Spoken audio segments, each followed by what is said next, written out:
Salut à tous! Aujourd'hui, nous nous lançons dans un voyage captivant en remontant dans le temps pour explorer la légendaire série télévisée Chips. Je suis sûr que beaucoup d'entre vous ont de tendres souvenirs de cette émission classique. Chips est un joyau intemporel qui a laissé une empreinte indélébile dans l'histoire de la télévision. Rejoignez-nous alors que nous revivons la magie, revisitons la série avec l'ensemble du casting, alors et maintenant. Nous découvrirons les identités originales et l'âge des acteurs talentueux de l'émission et verrons comment ils ont évolué en 2023. Alors, sans plus tarder, plongeons ensemble dans le monde de Chips. 1. Eric Estrada dans le rôle de l'agent Francis Poncherello. Dans le monde réel des policiers à moto, il n'est pas courant de les voir patrouiller en binôme. Cependant, dans la série emblématique Chips, une astuce astucieuse a été ajoutée pour maintenir l'essence du partenariat. Le personnage d'Eric Estrada, Ponch, se retrouve en probation en raison de sa nature sujette aux ennuis, ce qui nécessite un officier de formation sur le terrain pour l'accompagner. Estrada a interprété avec précision la témérité bouillonnante de Ponch, et cet épisode de Chips a joué un rôle crucial dans sa carrière d'acteur. Fait intéressant, le parcours de Ponch dans la force a commencé lorsque John l'a arrêté pour avoir conduit sa moto tout-terrain sans casque. La renommée d'Estrada ne s'est pas arrêtée avec Chips. Bien qu'il n'ait pas figuré sur la liste des 10 séduisants des années 70, il est devenu un séducteur pour beaucoup. Malgré des revers tels qu'une blessure majeure ayant entraîné des changements temporaires dans l'intrigue de l'émission et des différents salariaux, il est revenu triomphant dans la série. Au-delà de Chips, Estrada s'est aventuré dans le monde des telenovelas en espagnol, rassemblant une base de fans dévoués. Il a même exploré le domaine des films B, assumant des rôles variés, y compris celui de lui-même. Dans un retournement de situation surprenante, Estrada a embrassé un rôle réel en tant qu'officier de réserve patrouillant sur une moto de confiance. Cette tournure inattendue a bouclé son parcours, faisant de lui une figure appréciée à l'écran comme hors écran. 2. Larry Wilcox dans le rôle de l'agent Jonathan Baker. Larry Wilcox, connu pour son rôle de l'agent Baker dans Chips, a incarné un personnage qui apportait de l'empathie, du protocole et de la prudence à l'écran. La nature compatissante de l'officier Baker l'a conduit dans des missions guidées par l'émotion, consolant souvent des familles en deuil et plus encore. Contrairement à sa persona à l'écran, la vie de Wilcox a pris un chemin différent alors qu'il servait dans l'armée, passant 13 mois au Vietnam, y compris sa participation à l'offensive du Tet. De retour aux États-Unis, Wilcox a entamé une carrière d'acteur, la lançant avec un rôle significatif dans 22 épisodes de Lassie. Cette exposition précoce lui a permis de montrer sa polyvalence en tant qu'acteur et a jeté les bases de son avenir dans l'industrie. Au-delà de la comédie, Wilcox a montré un vif intérêt pour les divers aspects de la production télévisuelle. Pendant son temps sur le plateau de Chips, il a apporté son appareil photo et s'est plongé avec enthousiasme dans les intricacités du processus de production. Cette expérience pratique l'a finalement amené à contribuer à des projets tels que The Wolfman Jack Story. Son crédit cinématographique le plus récent, Forgiven This Gun for Hire, le met en scène aux côtés de Richard Pryor Jr. et de Shirley Jones, cette dernière ayant acquis la célébrité grâce à The Partridge Family. Dans ses loisirs, Wilcox aime passer des moments de qualité avec ses enfants et sa femme, Marlène, elle-même membre de l'équipe olympique d'athlétisme. 3. Robert Pine dans le rôle du sergent Joseph Getraer. Robert Pine a incarné le sergent Joseph Getraer, respectueusement appelé Joe dans Chips. L'engagement inébranlable de Joe envers le protocole en a fait un personnage mémorable, et ses paroles de sagesse ont souvent été plus appréciées que les briefings de mission. En contraste avec l'approche libre d'esprit du duo de motards de l'émission, L'expérience et la sagesse de Joe ont ajouté une dimension unique à la série. Robert Pine lui-même a apporté une richesse d'expérience au rôle, ce qui en fait l'acteur le plus chevronné du casting principal de Chips. Son parcours dans l'industrie du divertissement a commencé en 1974 et a atteint un tournant avec son rôle dans le film de 1966, La parole est au Colt, une adaptation de la série télévisée classique. Au fil des ans, la carrière d'acteur de Pine a englobé 227 projets remarquables et continue de prospérer. À l'âge de 82 ans, Robert Pine reste une présence active dans le monde du divertissement. Ses apparitions s'étendent à des émissions populaires comme ANSYS et Parks and Recreation, mettant en valeur son talent et sa polyvalence durable. Notamment, Robert Pine partage la vedette avec son fils tout aussi célèbre, Chris Pine, qui s'est fait un nom à Hollywood avec des rôles tels qu'un jeune capitaine Kirk dans Star Trek et Steve Trevor dans Wonder Woman, entre autres. Ce duo dynamique père-fils a même collaboré sur des projets, le film de 2010 Small Town Saturday Night étant un exemple de leur talent partagé. 4. Paul Linke, dans le rôle de l'agent Arthur Grossman. L'agent Arthur Grossman, incarné par Paul Linke, était un personnage qui n'avait pas peur d'embrasser les bizarreries et les défis de la vie, y compris le jeu, l'écriture et même l'adoption de la personnalité du Hobgoblin pour Halloween. Malgré la stigmatisation entourant le jeu, Grossman a ajouté une dimension unique au monde de Chips. Avant son rôle dans la série, Paul Linke avait déjà marqué l'industrie du divertissement avec des apparitions dans d'autres émissions populaires de l'époque, telles que The Waltons et Happy Days. Notamment, il a également forgé une connexion significative lors du premier film réalisé par Ron Howard, Grand Theft Auto, où il incarnait le fils du personnage de Marion Ross. Cette connexion avec Ron Howard s'est avérée mutuellement bénéfique. Après son temps dans le casting de Chips, Linke a retrouvé Howard pour le film Parenthood en 1989, partageant l'écran avec l'emblématique Steve Martin. Aujourd'hui, à l'âge de 75 ans, Paul Linke est heureusement marié à Christine Healy, sa deuxième femme, qui est également actrice. L'influence poignante du décès de sa première femme a inspiré son spectacle Time Flies When You're Alive, a real-life love story, reflétant son parcours multifacette à travers la vie et l'amour. 5. Brody Greer, dans le rôle de l'officier Barry Baricha. L'officier Barry Baricha, affectueusement surnommé Bear parmi ses amis, a été interprété par Brody Greer, dont le sourire charismatique pouvait facilement conquérir le cœur de n'importe qui. L'interprétation de Bear par Greer a orné l'écran de 1977 à 1982, marquant l'un des rôles les plus importants de sa carrière. Avant ce rôle emblématique, la carrière d'acteur de Greer a suivi un chemin familier souvent emprunté par ses pairs de l'époque, rejoignant le casting d'un soap opéra Days of Our Lives. Bien que Chips ait été un moment décisif dans sa carrière, les rôles d'acteur de Brody Greer sont devenus sporadiques après la fin de l'émission. Il a embrassé une semi-retraite jusqu'à l'événement de réunion de l'émission. Bien qu'il y ait eu un potentiel de résurgence avec sa participation à L.A. Heat en 1999, cela n'a pas conduit à un retour durable dans le monde du spectacle.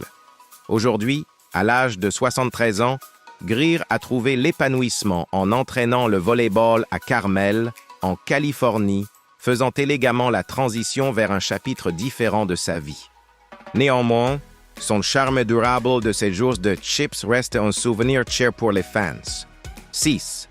Lou Wagner dans le rôle de Harlan Harlis. À partir de la deuxième saison, Lou Wagner est devenu une partie intégrante du casting de Chips, endossant le rôle du mécanicien Harlan Harlis. Le personnage d'Harlis a ajouté une dimension essentielle à l'émission, car le duo dynamique d'officiers motocyclistes se retrouvait souvent dans le besoin d'un entretien fiable de leurs motos. Cependant, à leur grande dame et pour l'amusement des téléspectateurs, les compétences mécaniques d'Harlis laissaient à désirer.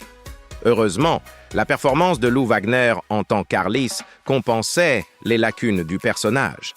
Wagner s'était déjà affirmé comme un acteur remarquable grâce à son interprétation de Lucius le chimpanzé dans le film original La planète des singes, 1968. Lorsqu'il ne bricolait pas avec des véhicules dans l'émission, Lou Wagner était occupé à satisfaire les estomacs affamés dans des publicités pour McDonald's en tant que professeur, un rôle qu'il a occupé pendant une impressionnante période de 15 ans. Sa carrière a connu un autre sommet avec son rôle dans Raising Hope de 2012 à 2014, qui est devenue l'une de ses entreprises les plus importantes. De plus, en 2018, il est apparu dans Breaking Mad aux côtés de Dastner. Bien que l'émission n'ait pas encore été diffusée au moment de la rédaction de cet article, peu importe le rôle, Wagner offre constamment des performances exceptionnelles, montrant sa polyvalence en tant qu'acteur. 7. Randy Oakes dans le rôle de l'officier Bonnie Clark. Avant de rejoindre le casting de Chips en tant qu'officier Bonnie Clark, Randy Oakes avait un parcours assez différent en tant que fille de ferme. Elle apporta une énergie colérique mais déterminée à son rôle d'officier de patrouille dans l'émission. Le personnage de l'officier Clark s'intégrait parfaitement car elle suivait son instinct, une caractéristique qui en faisait un membre précieux de l'équipe. Le parcours de Randy Oakes dans le monde du cinéma a commencé avec une brève apparition dans un épisode de McCloud en 1976. Cette première exposition était tout ce dont elle avait besoin pour lancer sa carrière, car l'année suivante, elle décrocha son rôle dans Chips. Bien que son passage dans Chips ait été une partie significative de sa carrière, Oakes trouva plus de succès après la fin de l'émission. Elle a illuminé les écrans de séries populaires comme The Love Boat et Fantasy Island. Cependant, sa carrière d'actrice a pris un second plan lorsqu'elle a décidé de prendre sa retraite en 1985, coïncidant avec la naissance de son premier enfant. Notamment, le père de son enfant est Gregory Harrison, connu pour son rôle d'assistant chirurgien du jeune Pernell Roberts dans Trapper John M.D. Aujourd'hui, Randy Oakes profite de la vie tranquille dans le sud de l'Oregon avec son mari et une famille élargie composée désormais de 4 enfants. Alors qu'elle savoure la sérénité de sa vie actuelle, les fans se souviennent avec affection de sa performance captivante dans Chips. 8. Michael Dorn dans le rôle de l'agent Jebediah Turner. Ne laissez pas les moments de stagnation dans la vie vous dissuader de poursuivre vos rêves. Le parcours de Michael Dorn vers le succès a défié les attentes conventionnelles. Avant son rôle dans Chips, il a fait une apparition inattendue dans Days of Our Lives. De plus, sa contribution en tant que garde du corps d'Apollo Creed dans le premier film Rocky est restée non créditée. Cependant, Chips a marqué le tournant où Dorn a reçu la reconnaissance qu'il méritait légitimement en interprétant le personnage de Jebediah Turner. Avance rapide jusqu'en 1987, et Dorn avait basculé dans le rôle emblématique du lieutenant Worf dans Star Trek, La Nouvelle Génération. Ce personnage est devenu un pilier de sa carrière, couvrant 175 épisodes. Les retours fréquents de Dorn à l'univers Star Trek ont solidifié son statut de membre régulier de la distribution de la franchise et de ses diverses déclinaisons. Son engagement durable envers le rôle s'est étendu à des projets récents, notamment sa reprise du rôle de Worf dans la 3e saison de la série de streaming de Paramount+, Star Trek, Picard, et sa contribution vocale en tant que Sandman dans Hyper Noël. 9. Lou Saunders dans le rôle de l'agent Gene Fritz. Il n'y a pas beaucoup d'informations détaillées disponibles sur le personnage de l'agent Gene Fritz dans Chips. Cependant, il est une présence familière, souvent observée dans sa voiture de patrouille et intervenant sur les lieux d'accident. Lou Saunders a eu une carrière diversifiée qui a touché à la fois le sport et la comédie. Avant de se lancer dans le monde du divertissement, il a notamment joué pour l'équipe de football des Atlanta Falcons. En 1975, il entame sa carrière d'acteur, faisant ses débuts dans la série télévisée policière Bronx.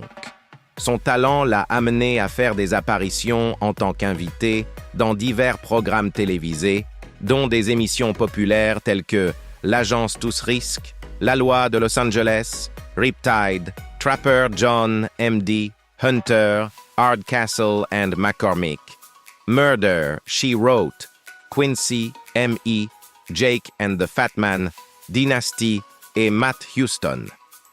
En plus de son travail à la télévision, il a illuminé le grand écran avec des apparitions dans des films tels que Cocktail, Terror Among Us et Démonoïde, où il incarnait le sergent Leo Matson. Saunders a eu un rôle notable en tant qu'officier Jane Fritz dans la série dramatique policière de NBC Chips de 1977 à 1979, couvrant les 2 premières saisons et un épisode de la 3e. Sa contribution à cette série emblématique a ajouté de la profondeur au monde des forces de l'ordre représentées à l'écran. Après une carrière épanouissante, Lew Saunders prend sa retraite en 1998, marquant sa dernière apparition dans le téléfilm dramatique The Rat Pack, où il jouait le rôle de Big John. Ses talents polyvalents ont laissé une empreinte durable aussi bien sur le petit que sur le grand écran. 10. Tom Riley dans le rôle de l'agent Bobby Hot Dog Nelson. Dans la 6e saison de la série, Bobby Nelson émerge en tant que personnage important. Mais les détails sur son passé restent plutôt limités. Son parcours commence en 1982 lorsqu'il est affecté au bureau central de la région de Los Angeles du California Highway Patrol. Pendant cette période, Frank Poncherello assume le rôle de son officier formateur, le guidant à travers les ficelles de cette profession exigeante. Avant de se lancer dans sa carrière d'acteur, Tom Riley s'est fait un nom sur le terrain de football tout en fréquentant le Montclair State College, aujourd'hui connu sous le nom de Montclair State University, dans Upper Montclair, New Jersey. Cependant, ses aspirations académiques ont finalement été reléguées au second plan lorsqu'il a décidé de quitter l'université. Par un coup du sort, le 18 juin 1982, Tom se retrouve au studio NBC pour un essai à l'écran qui marquerait le début de sa carrière d'acteur. Sa première apparition dans Chips était dans le rôle de l'officier Rick Nichols, présenté dans l'épisode du 23 mai 1982 intitulé Force 7. Curieusement, cet épisode était un pilote rejeté pour une nouvelle série. Après le départ de Larry Wilcox de l'émission, Tom Riley revient dans le rôle de l'officier Bobby Nelson, qui devient le nouveau partenaire de l'emblématique Ponche, interprété par Eric Estrada. Au fur et à mesure que Chips progressait, le personnage de Tom, l'officier Bobby Nelson, occupait un rôle légèrement moins important dans les derniers épisodes. Le récit introduisit l'officier Bruce Nelson, le frère cadet de Bobby, qui devint finalement le partenaire de Ponche dans l'épisode Fast Company. Cependant, au printemps 1983, la série se conclut, marquant la fin de ce chapitre de la carrière d'acteur de Tom Riley. Après sa carrière d'acteur en 2005, Tom a effectué une transition vers une profession différente, travaillant chez Orco Construction Supply à Salinas, en Californie. Depuis, il s'est installé dans la sereine péninsule de Monterey avec sa femme et ses 2 enfants, embrassant un nouveau chapitre de sa vie au-delà de l'industrie du divertissement. 11. Tina Gale, dans le rôle de l'agent Cathy Linehan.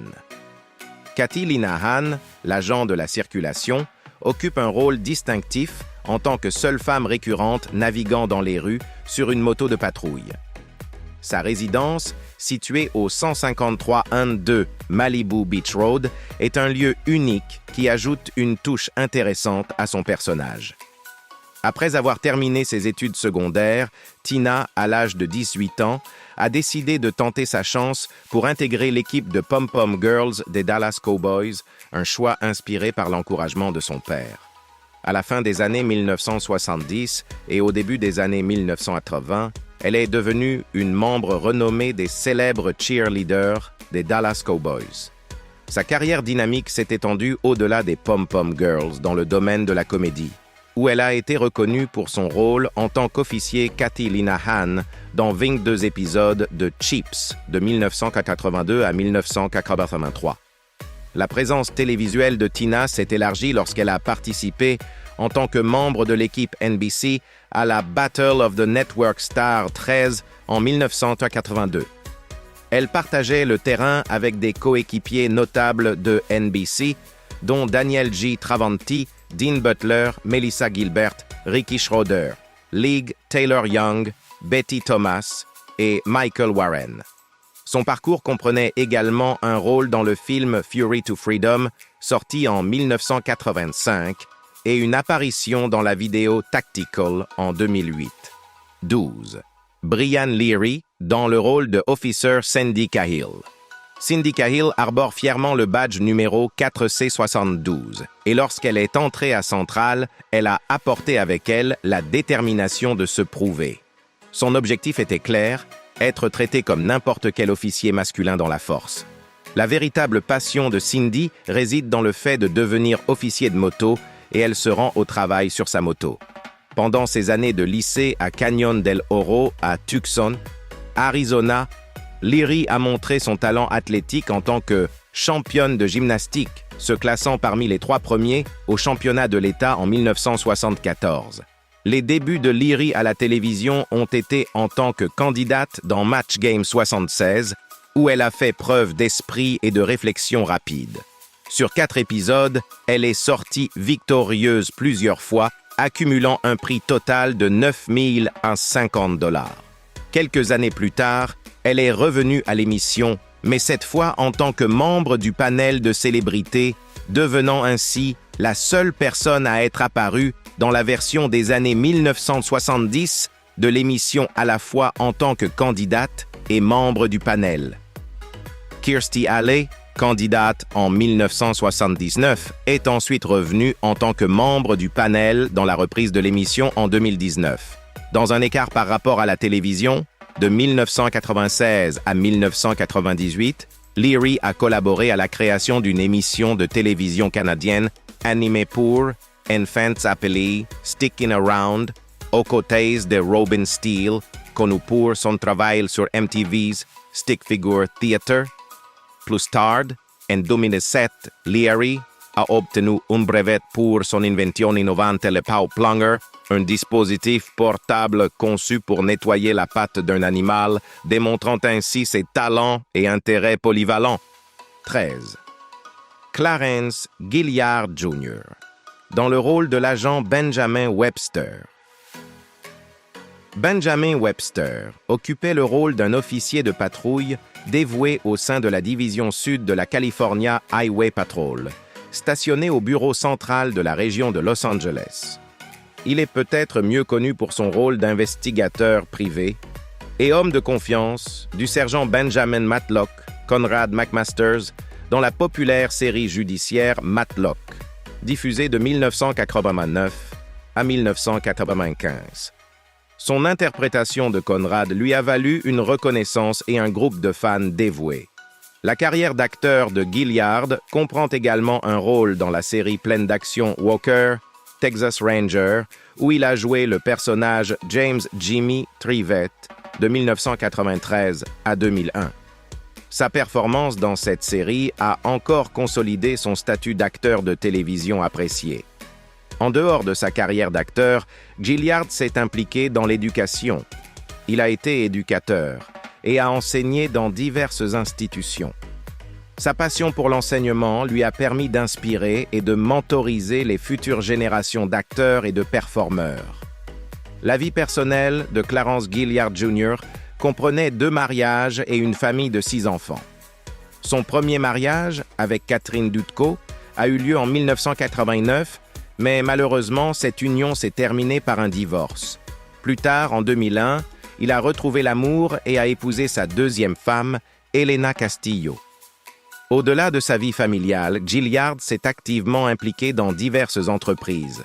Tristement, après avoir lutté contre une maladie prolongée, Clarence Gilliard Jr. est décédé à l'âge de 66 ans dans sa résidence de Las Vegas, Nevada, le 28 novembre 2022. Nous sommes curieux de connaître votre personnage préféré de la série Chips. N'hésitez pas à partager vos pensées avec nous dans la section des commentaires ci-dessous. Nous apprécions sincèrement vos contributions et nous attendons avec impatience vos réponses. Vos retours et opinions sont importants pour nous, alors n'hésitez pas à vous exprimer et à faire entendre votre voix.